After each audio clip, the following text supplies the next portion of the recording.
In this segment, we're going to discuss dating in 2022, what you can learn from your divorce, tips on healthy co-parenting, and of course, sex. So I know you want to stick around for this one.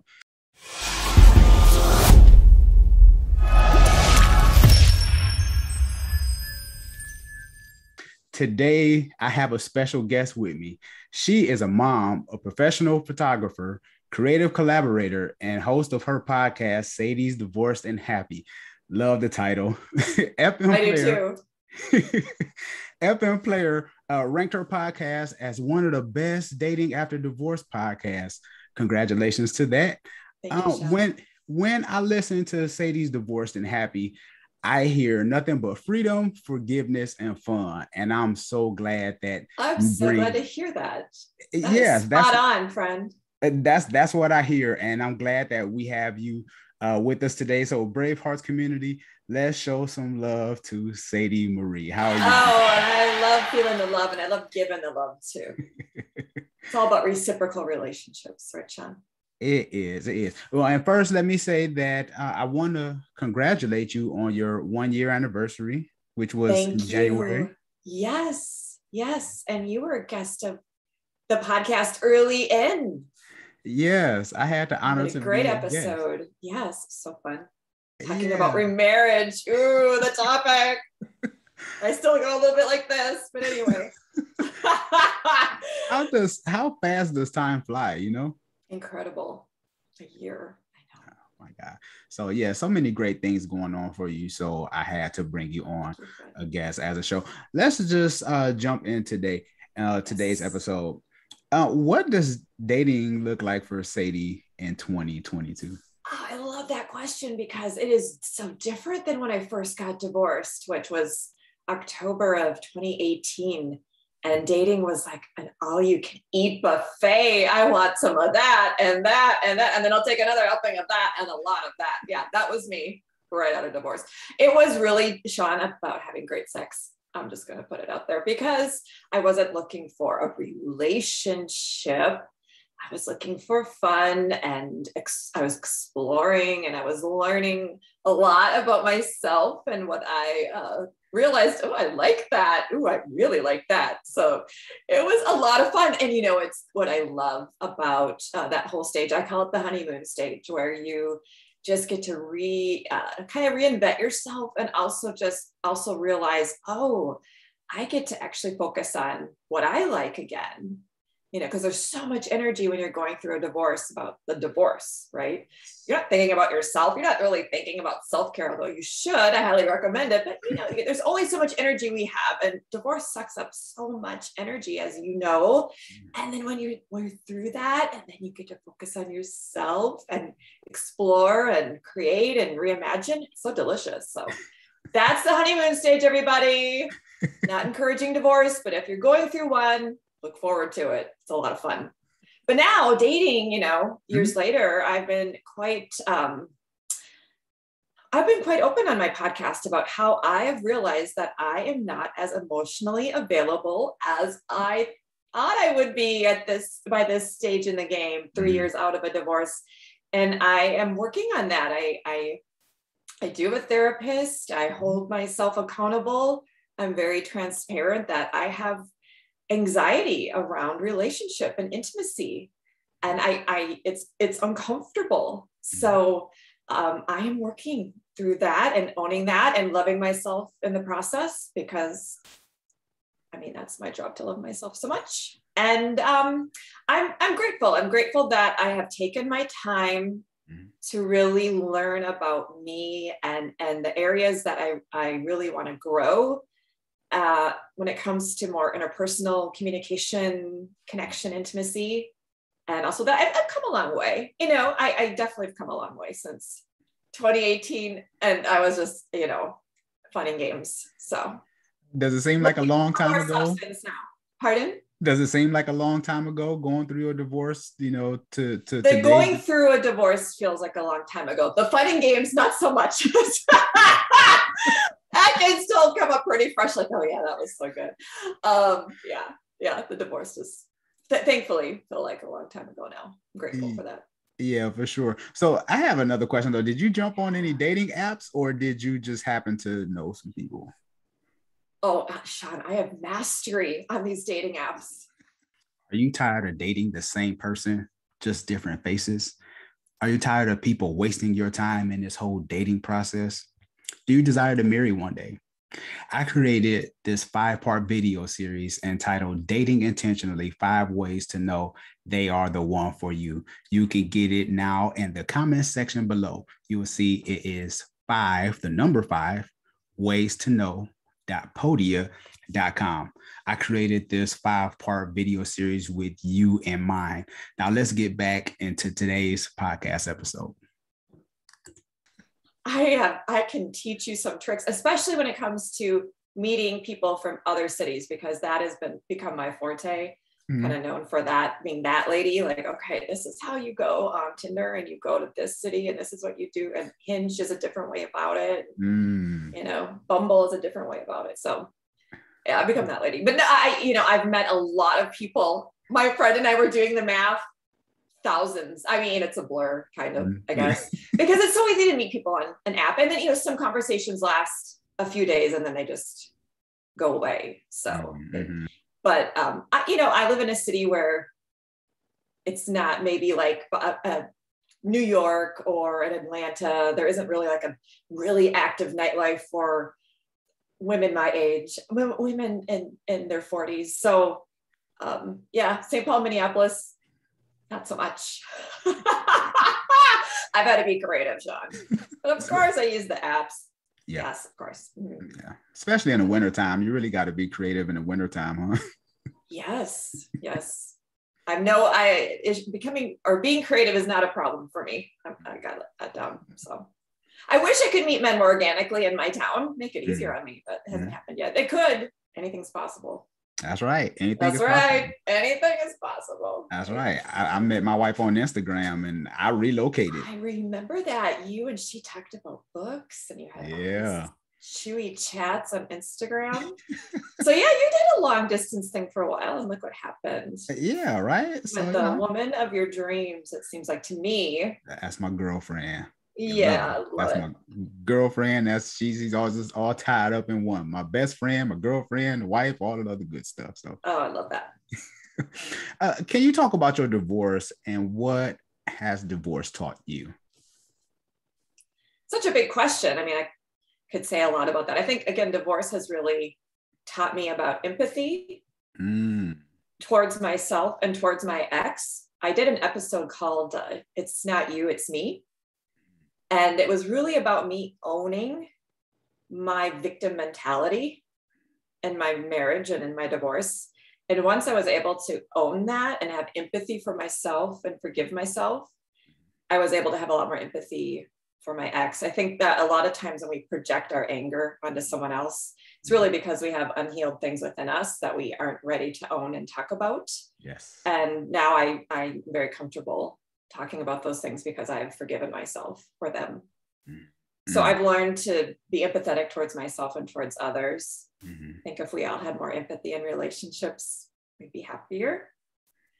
And I've learned that it's okay to put yourself first in the sense where you really need to take care of yourself and make sure your happiness is a priority, that your health is a priority, that your relationships, how you're being nurtured, how you're feeling cared for, you matter. And I think for a while in my marriage, I didn't allow myself to matter. I wanted to make sure that I was taking care of everybody else. And I got so depleted, and then I got bitter and resentful, and I became a victim, and there the story ends. So I've really learned that, what I feel matters, what I want matters, what I need matters, that it's okay to need things. Does it make you a needy person?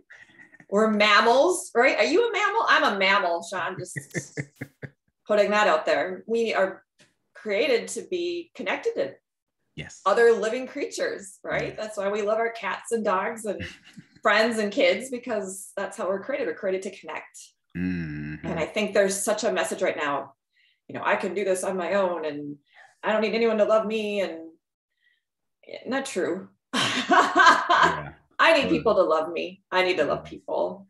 I No, need to that's love right. myself too, but it's Mm-hmm. all balanced, right? Yeah, for sure. And I'm glad that you said empathy because that's a word that we rarely use. Or I guess it's kind of starting to come around a little bit. People are starting to kind of use it a little more.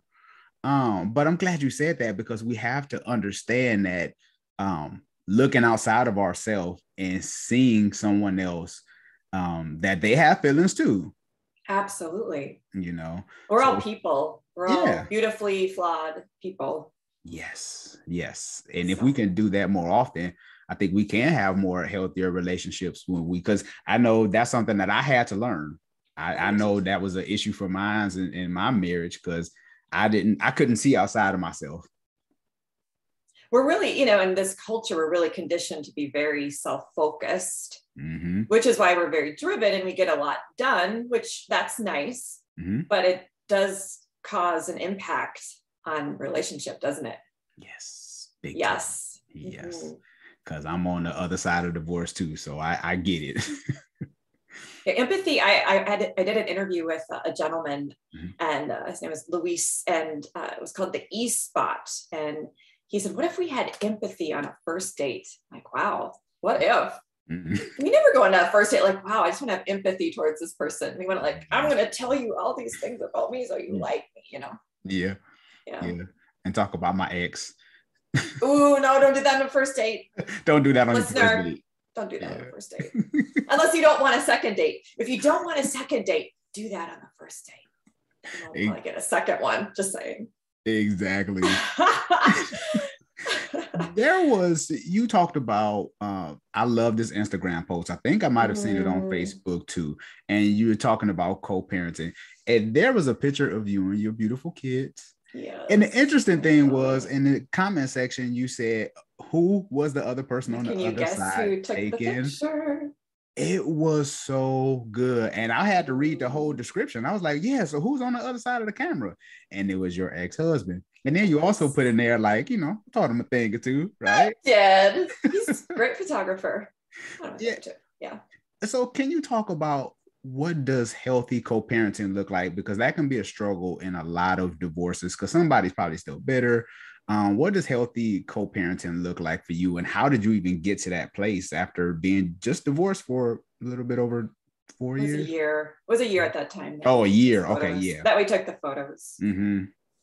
Yeah, so can you talk about that a little more about effective co-parenting?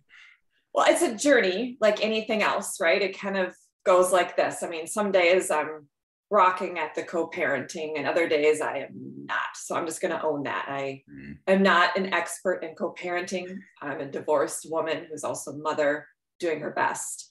But what I have learned is when I do my self-care, when I take care of myself, when I am communicating in a way that is authentic and also respectful, that is going to be reciprocated. So I think what we put out, we receive. There have been moments when I have been very curt and impatient and not empathetic, and that was also given back to me. So it's really me owning, okay, how am I going to show up in this relationship? Just like any relationship, right, Shon?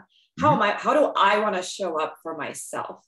How am I going to feel good about myself in this scenario? And I haven't always done that well. In fact, this last weekend, I had a major faux pas and I was embarrassed. It was completely accidental, but it was a faux pas and I owned it and I apologized, but it didn't go so well, but it was on me. I screwed it up. So now it's like, okay, I'm going to learn from that. I'm going to be really thoughtful every time I can continue texting. So I'm texting the right person. Read between the lines there. Anyway, so fun. But yeah, you want to share that story? Yeah, not so much. I'm just joking. No, but go ahead. I'm messing with you. But you're tracking with me. So the answer to that question in a nutshell is ask yourself, how do you want to show up for yourself? Do you want to, out of love for yourself and respect for yourself, show that towards the other human? That's been helping me a lot the last 3 years. And when I haven't been able to do that, I see it as I didn't show up for myself. And that doesn't feel good. And I don't want to be that person. Yeah. I didn't get divorced to not show up for myself. Yeah. Right? Yeah. I mean, so that would be one answer. And I think, also just remembering, like, one thing that I've enjoyed with my ex-husband is having conversations like, remember when we did this as a family? Remember when we went on this trip? Remember this Christmas? Remember this funny moment? And then we'll laugh because they were funny or special times. It wasn't like they were all just miserable. I mean, that's not true. That's not true at all. Right. And so it's choosing to focus on, remember when we did, the things that brought us joy as a couple, as a family, and having our kids hear those comments and seeing us laugh together. My ex-husband, he's really generous to me around my business. He helps me a lot with my website. Yeah. He's a gear guy. So when I have questions about things, I mean, he's like a computer. He just knows everything about everything. So, he's very generous that way to me. And I'm so grateful to him for that. He wouldn't have to be that way. Yeah. So honoring his character. I mean, that's a big deal to me. So. Yeah. So even past the divorce, he still has high character, even in spite of the divorce, that he yes. You. Yeah. Yes. I would say on this YouTube interview that he has been on the higher ground more than I have. Absolutely. Yeah. I hope maybe he'll hear that someday. I should tell him. I mean, he definitely has always been more, and sometimes I'm more. Yeah. But when I'm like that, then he'll mirror that to me. So, but that's me creating that. I'm not a victim to that. I can, accept responsibility for my behavior. Yeah. Yeah. Because I hear a lot of just maturity and self-reflection in your voice when I hear you talk about things. And I love that because a lot of times, like you said, the whole victim thing, everybody they done me wrong, this. No. But I hear in your voice reflection, yes, forgiveness, and still just living life intentionally, enjoying your life, right? And and some days when I haven't done my self-care and I'm tired and I haven't eaten well and I'm too much going on, then I'm not as inclined to take the time to be more thoughtful about communication. So it's all on me. I am the captain of my ship, so to speak. That's right. So I own that. And that's liberating. Like, I can own that I'm, not a perfect person, but I'm doing my best. Yeah. Some days I do better than others, as we all do. Well, you're not alone. I totally get it because Lord knows I have off days. Right. And that's okay. I mean, I think, I think we all get tired of trying to be perfect. It's futile, but that's different than showing up for yourself, right? Yes. I love it. This is very interesting. I love this topic because I love to hear people that's healed who's been through a divorce. I love it because I don't think we get enough of this. We don't get enough of healing after divorce. You just have a lot of, I'm not going to jump into that. I'm going to leave that alone. Yeah. That's another topic. But healing, don't you? And I know what you're going to say, but just to put it out there, healing is such a journey. I mean, I'm still healing. When will we ever be completely healed? But we hopefully it's go like this, right? Instead of like this, right? So and it's exciting. It's exciting to, 3 years out, have these types of conversations. I had no idea I'd be having these conversations when I was going through my divorce. Wow. None at all. Yeah. Me neither. I had totally rebranded before I did this. Like I had a different title and everything before Scared to Remarry. So I didn't think in a million years I would be doing this, but here we are. Do you think some single parents, some single people, they fear marriage because of the high divorce rate? And do you think marriage still holds value? Oh, such a juicy question. Keeping it spicy. Okay, I'm pausing because I'm collecting my answer here. So the first part of the question is if people who are single are weary or hesitant, right? Yes. I think also a lot of people are realizing that you don't need marriage to be happy or to have love or to have a committed relationship. I think we were, at least as a Gen Xer, I was very conditioned to think I needed marriage if I wanted those things. And I think the younger generations are learning, yeah, you don't really need it. You can choose it, right? You can choose marriage, but you don't need it to have love and commitment and family, and society isn't going to judge you as it used to if you have children and you're not married, if you live with someone and you're not married. I mean, things have really shifted. So I think that's a layer that we have a lot more acceptance around people who are coupled, have families, live together, share a life, that aren't married. We're becoming much more Scandinavian that way. I think it's exciting. We should pay attention to what the Swedes are doing. They're doing well. And then when it comes to your second question about does marriage still hold value? If you choose it to, sure, absolutely. I mean, it's a commitment. Yes. A commitment, and a commitment in general is valuable. Yeah. It's a layer of commitment. You can have commitment without marriage, but it is a commitment. That's true. And also, you know, I don't practice Christianity anymore. I was raised Christian, but it also is a religious practice, right? So if you identify Christian or other religion, Jewish, etc., marriage is a cultural part of that religion. I'm stammering here because I don't really talk about religion like you used to. So I'm not as eloquent talking about that topic, but I mean, and I respect that. I respect that.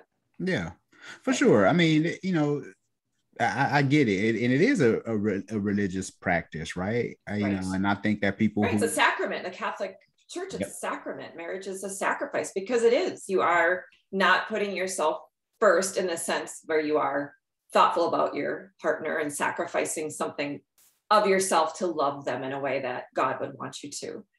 So yeah, it is a religious practice. And I know you identify as Christian. Yeah. And you see it in that way. If you want to talk about that, I'd love to hear your point of view on that too. Yeah, I think and like you said, it's sacrificial, right? You know, so I think at the end of the day, we and not to get too biblical or anything, but you know, we have to I guess you would say sacrifice ourselves for the better good, you know, especially as husbands. And you know, we're supposed to love our wives like Christ loved the church, so we're supposed to be this example and things of that nature, right? Yes, and you cherish your wife so lovely. I love it. And I would say, and not to stay on the religious thing too long, but I will say that it has helped me tremendously in the way I see life. But I will say that I have grown and matured where I'm able to accept everyone else's viewpoint. Right. And you know, that's why I love freedom of religion. You get to believe what you want to believe, and I get to do the same, and we get to respect each other. Isn't that nice? Yes. I love it. Love people in general. So, you know, I love learning. So, and you're a curious person. I'm a curious person. Yep. I want to understand. Yeah, it's helpful to the world's a big place. Curiosity is important because the world's a big place. Yes. It is. I love your Instagram, first of all, because you have very thought-provoking questions. And then your videos, do your husband edit your videos for you? Oh God, come on, no, Shon. My ex-husband does not. Come on. No. Well, I do have boundaries. He stays in the photography camp, not the podcast camp. Yeah, you talked about what is one word that best describe your sex life post-divorce? Yes, I do what I call burning questions. Yes. I do them on my episodes and also post them on Instagram. So that was 1 week. We're talking about sex. I like to talk about sex on my podcast. Yeah. Hey, nothing wrong with that. No, we're sexual beings. There's absolutely nothing wrong with that. Yes. Nothing. So yeah, the question was, as your sex life improve? Oh, you wrote it down. What was it? Yeah, it was because when I looked at the comment section, I was like, oh, like everyone is enjoying themselves. I'm like, well, shoot, did I miss out on something before I got remarried? You know, so nothing but great comments in the comment section. So when I looked at it, I thought about it. I said, is sex more liberating post-divorce? Well, absolutely. I mean, that's my answer, but that's my experience, and that's not across the board. So I'll just speak for myself. But for me, sex was very liberating because I wasn't attaching it to initially needing the partner to become my boyfriend and then husband. And then, I didn't have this, when I was in my 20s, I had this grand plan. You had all these steps, and sex was something later, and maybe you'd like it, maybe you wouldn't. And it didn't really matter as long as they were your boyfriend and they would maybe marry you, I was missing out on so much great sex in my 20s. I have made up for it, Shon. I've made up for it since. I have no shame in that. So yeah, I mean, sex was like, wow, I want to try things. Like, it was just so freeing and liberating. And I've talked to a lot of women. I think when you're older and you know what you like, that helps in the bedroom. Absolutely. And when you have that confidence to say, do this, I like this, keep doing that. I think women need to encourage other women to allow ourselves to have pleasure with sex the way men have been given permission to have pleasure with sex their whole life. Yes. So ladies, pleasure yourself, ask for it. Exactly. That's right. I always, tell people, make sure she get hers first. Stop being so stingy, man. Make sure you look out for her. Absolutely, because she will repay the favor. I know, that's right. Because I was listening to your podcast the other day, and you was talking about like threesomes. I sure was. Yeah. And in that podcast, I shared, I have not had one yet, but my birthday is just a week away. So stay tuned, Shon. Hey, when's your birthday? On the 18th. Really? Next Friday. I know. I might have some spicy fun. Look at us. Look at us. Air signs. I know. We feel all the feelings, don't we? Mm. Oh, that is awesome. See, yeah. Happy birthday. Happy birthday. Yes. Thank you. Sadie, this has been a wonderful episode. I love how we ended it on the threesome. That was juicy. Yeah, right. Now check out that episode, listener. It's called Three's Company. Wink, wink. Go listen on to Sadie's Divorced and Happy podcast. Yes. It's fun. My guest was great. Wasn't she great? Mandy Me. She brought the spice. Yeah, she was playful. Oh, yeah. Her accent. She's from London. Her accent was the best. Yeah. Yeah. So Bravehearts, go check out that episode. It's very interesting. It's Valentine's Day month. Treat yourself. There you go. There you go. Perfect timing. Right. Right. Well, Sadie, I first of all, I want to say thank you I appreciate your transparency. I appreciate your freedom to speak and say what you want to say, and actually enjoy your life post marriage, going through a divorce, because sometimes people still kind of get funny about that sometimes, but I love the liberation in the podcast. And thanks, you keep me laughing, you keep me smiling, you're very thought-provoking. You are going to like this week's episode. It's called Hearts and Parts, and it's about men and sexual intimacy. And my guest, Frank, oh my gosh, did we have such a great chat. You're going to love that one. I want to hear from you after you listen to it, because I don't think men talk about, like, sexually, have they evolved? Like, wow, I see sex differently now after my divorce. And he had a great story. Well, I will make sure to check that out. Yes, continue to do what you do. I thank you once again for everything that you're doing with the podcast. You too. For being a great mom, and also no, serious, because I follow you, so I'm always staying in tune with what you have going on. So just continue to impact the world, especially because divorce, it happens all the time. Sure does. And yes, somebody's going to need to hear your podcast. So I thank you for everything that you're doing in that arena, because if I had your podcast a couple of years ago when I was going through my divorce, I probably could have been a little smoother transition. Sure. So I thank you for that, and continue to be a voice out here, as we say, in these podcast streets. Yes, these streets, these grassroots streets where we help each other out. Thank you for your message on remarriage, and that it can be this really beautiful, rich experience. And you give me inspiration. Thank you. Well, thank you. Well, let everyone know how they can get in touch with you on the podcast. Sure. So you can visit my website, divorcedandhappy.net. All of the episodes are on the website, and you can listen to them easily. Also, it's on all major podcast platforms, Spotify, Apple Podcasts, Google Podcasts, Heart Radio. Also, of course, you can go to my Instagram page. We've been talking about that today. And that's Sadie's Divorced and Happy. I have some fun reels on there. I did a fun Three's Company one with my gorgeous twosome, Will and Ryan. Ooh la la. And also I'm on Facebook, Sadie's Divorced and Happy. And I am also on YouTube. It's just the audio though. So you can find my audio on Sadie's Divorced and Happy on YouTube. And I'm going to be on Pinterest and TikTok this year. I'm going to try, Shon. Oh my gosh.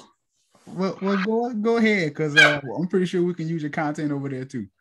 Awesome. You're so kind. Thank you for having me be on your show today. Anytime. I thought about you. I said, I got to bring Sadie on the show. Bravehearts community, you heard it here first. Make sure that you go follow Sadie because her content is awesome, especially if you've been through a divorce. Make sure that you hit the subscribe button as far as It's Scary to Remarry as well. If you're watching this via YouTube, hit the subscribe button. Leave a comment below. If you've been through a divorce, maybe what are some of your biggest challenges? And if so, you can talk to Sadie. That's why I brought her on the show. Oh, I'd love to hear from them. Yes, please. Yes. This is Shon Hyneman here with another segment of It's Scary to Remarry, wanting you to love fearlessly with special guests, Sadie Marie, and people, take care. Take care, everybody.